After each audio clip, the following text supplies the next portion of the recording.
Seguimos conversando con Carlos Reina, sociólogo, acerca de este tema que está en coyuntura sobre el indulto al expresidente Alberto Fujimori. Señalábamos antes de ir a la pausa que acarrearía, por ejemplo, si es que se da un indulto al expresidente. ¿Estaríamos dando la razón a Movadef, que siempre ha estado señalando una amnistía para todos? ¿Ha estado pidiendo una amnistía para todos? Bueno, en primer lugar, si es que hay indulto, el Perú se va a volver a polarizar entre fujimoristas y antifujimoristas, ¿no? Y eso va a ser un problema, porque hay otros temas de interés nacional que debieran ser aquellos sobre los cuales el país discuta, el Congreso delibere, apruebe cosas, ¿no? Y no tengo ninguna duda de que el fujimorismo se va a cohesionar mucho más, va a olvidar rencillas internas que las tiene ahora, porque van a tener el factor que los va a unificar y los va a cohesionar para ser mucho más agresivo, que es tener al líder fuera, libre, ¿no? Y yo creo que en el fujimorismo hay una sed de venganza, de desquite, de retaliación muy grande, ¿no? Y de actuar en consecuencia, ¿no? Y especialmente la tienen respecto a dos fuerzas políticas, ¿no? ¿A cuáles? Al gobierno mismo, al nacionalismo, porque el nacionalismo estuvo muy comprometido, por lo menos dije en su discurso, con el informe de la Comisión de la Verdad. Así es. Más que cualquier otra fuerza política en las últimas elecciones, por lo menos de las 5 principales, ¿no? Y la otra es lo que ellos llaman el mundo de los caviares, es decir, el mundo de los derechos humanos, inclusive partidos políticos como el Perú Posible, ¿no? Lo consideran una cosa de los caviares, ¿no?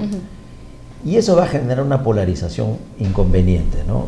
Y va a producir un retroceso en la situación política del país, ¿no? Y efectivamente otro de los efectos que va a tener es que le va a dar alguna ayudita a la prédica senderista en torno a la amnistía. Claro, porque entonces pedirían la amnistía para Abimael Guzmán, que lo están haciendo, ¿no es cierto?, en estos últimos tiempos. Además, por eso han formado este movimiento. Claro, y aunque sea muy remota, yo creo casi es nula la posibilidad de un indulto, una amnistía para el senderismo. Sin embargo, los va a motivar, los va a dinamizar para que se lancen a hacer cosas por esta perdón a Abimael Guzmán, ¿no? Pero entonces, ¿qué debiera hacer el presidente Ollanta Humala para zanjar este tema? Porque además él fue el que lo puso en boca de todos, como señala usted. En la medida en que no hay muchas cosas claras respecto a cuál es la condición real de Fujimori, y en la medida en que los propios fujimoristas están contaminando el tema con una lógica muy partidaria, muy en función de ellos, ya no una defensa de la salud del preso, sino una reivindicación partidaria. Así es. Yo creo que el presidente Humala tiene todo el derecho de tomarse todo el tiempo del mundo para encarar este tema y resolver este tema, ¿no? Finalmente, no hay plazos en que deba ser resuelto este asunto. O sea, le presentan una solicitud, puede evaluarla durante mucho tiempo, ¿no?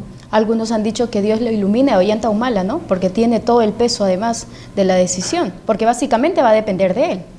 Claro, pero no debería consultarlo con Cipriani, ¿no? Porque no creo que sea un buen mensajero de entidades supremas o superiores. Bueno, pero él está a favor del indulto a Alberto Fujimori. Por eso no debería consultarlo con Cipriani, ¿no? Entonces, ¿con quién debería consultarlo, usted cree? De hecho, lo va a consultar con Nadine. Definitivamente.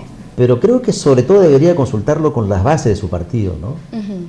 Las bases de su partido se formaron, se educaron, hicieron campaña, con muchos mensajes, uno de los cuales era el de no dejar pasar la impunidad. Y un indulto injustificado, no fundamentado, y concediendo más bien a alguien que anuncia que lo va a usar partidariamente, sería una nueva distorsión respecto a lo que fue su mensaje de candidato, ¿no? No solamente de la primera vuelta, sino de la segunda vuelta, y de lo que esperan sus seguidores o sus electores de lo que debería ser un gobierno como el que él anunció, ¿no? Como el que él ha anunciado. ¿Y qué opinas? Por ejemplo, algunos señalan que el antifujimorismo es un nuevo partido político de izquierda.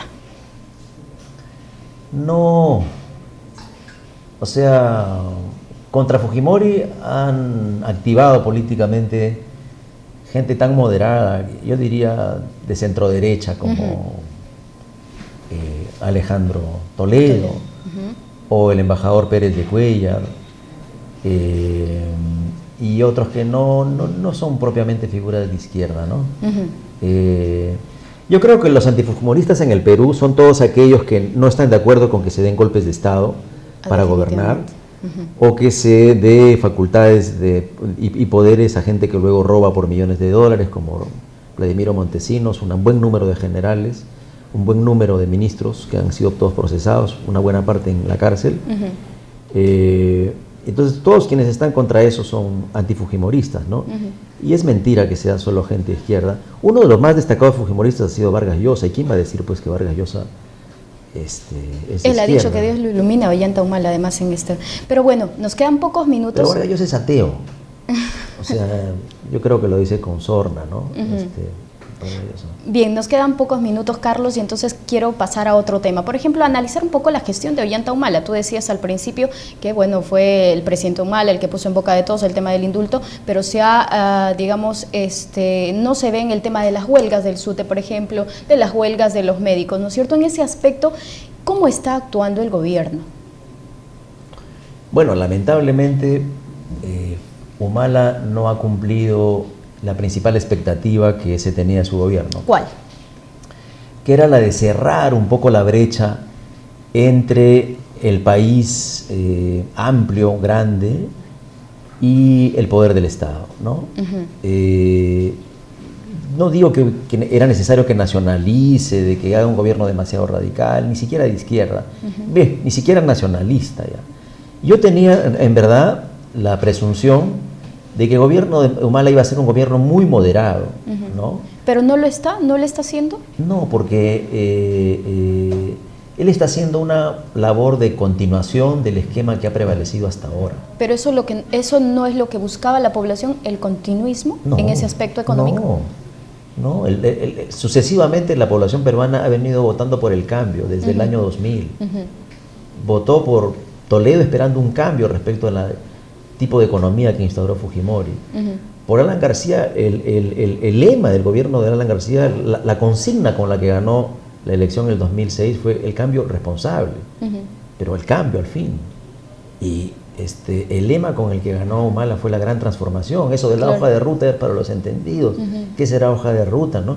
Pero la gente votó por una transformación en el país, ¿no? Lo que pasa es que luego los que ganan están aplicando sucesivamente los modelos de los que pierden la elección, pero los que controlan el poder económico en el Perú. Y grosso modo es lo que ha hecho Humala. Lo que ha hecho en Conga o en Cajamarca simboliza, creo, de manera más cruda lo que le estoy diciendo, ¿no? Claro, bueno, ahí sí se contradice totalmente con lo que dijo en campaña, que iba ¿no? Preferir el agua al oro. Ahora creo que prefiere el oro. Pero por supuesto, ¿no?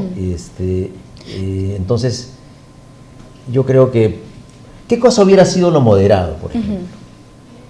Que haya algunas reformas institucionales, ¿no? Por ejemplo, que los gobiernos regionales tengan algún nivel de decisión en la aprobación de los proyectos de inversión de la gran minería o mediana minería en sus ámbitos, que no sean cosas sobre las cuales ni los gobiernos regionales ni los municipales locales, no toman ninguna decisión, están pintados en la pared. Por eso es que se generan estos conflictos sociales, por ejemplo el de Conga y bueno el de Bao, o sea, todos estos conflictos sociales, ¿no?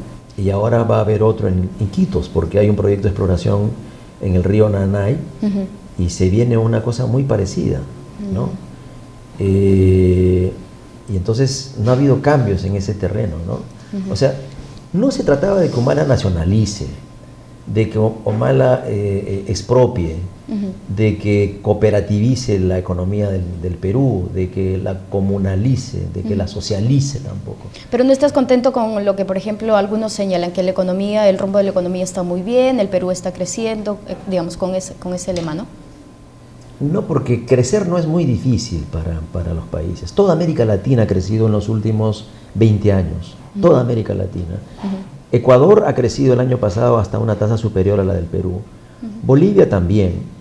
Y todos crecen a una tasa parecida. El Perú es uno de los que más crecen, ciertamente, pero no es tan difícil crecer, sobre todo cuando países como los de América Latina, cuyas exportaciones dependen mucho de las materias primas, encuentran que en el mercado los precios de estas materias primas han crecido bastante en los últimos tiempos. Crece por un lado, pero también por el otro. Hay más desigualdad, ¿no? Y hay zonas del Perú que por esa desigualdad, pese a todo el crecimiento, son más pobres que antes. Huancavelica, por ejemplo, hoy día es más pobre que hace 10 años, según las mediciones del propio gobierno, ¿no? Entonces, lo que se tenía que hacer era democratizar en algo todo, inclusive los efectos de la riqueza, ¿no? Pero eso no es lo que ha pasado, pues, ¿no? Lo que nosotros venimos repitiendo desde hace 20 años, desde el año 1992 en el Perú, es un modelo que consiste en darle libertad de mercado a las capas altas y medias de la población, podemos comprar lo que se nos da la gana, y asistencia social a los pobres, que son millones, casi la mitad del país, ¿no? Ellos no pueden escoger qué comprar, pero como no pueden escoger qué comprar, el Estado va y les regala bolsitas de comida. Pero eso no debe ser. Claro, pero el problema es que el país se ha acostumbrado a eso. Incluso los pobres se han acostumbrado a eso. Bueno, Fujimori acostumbró además a eso. Se acostumbró, ¿no? Y todos estamos repitiendo a eso. Entonces, ¿cuál es el principal logro que debe dejar un gobernante después de que ha cumplido su periodo? ¿Cuál? Eso lo dice desde Platón, se dice eso. No es hacer obras, no es hacer un parque, no es hacer un puerto, lo principal que debe dejar es mejores ciudadanos. Y lo que venimos teniendo en el Perú es que después de cada gobierno, lo que tenemos son peores ciudadanos que cada 5 años, ¿no? Y eso se expresa en el Congreso. En el tema de la corrupción. O en la inseguridad, la corrupción y todo eso, más delincuencia. Bien, etcétera, Carlos, ¿no? Estamos contra el tiempo. Muchísimas gracias por estar aquí en gracias Enlace a ti. Nacional. Esperamos verte en una próxima oportunidad. Yo también. Bien amigos, los invitamos a disfrutar del Perú viajando con Cruz del Sur. Pregunta por nuestras tarifas insuperables llamando al 311-5050 en Lima o al 720444 en provincias. Hacemos una nueva pausa, ya volvemos.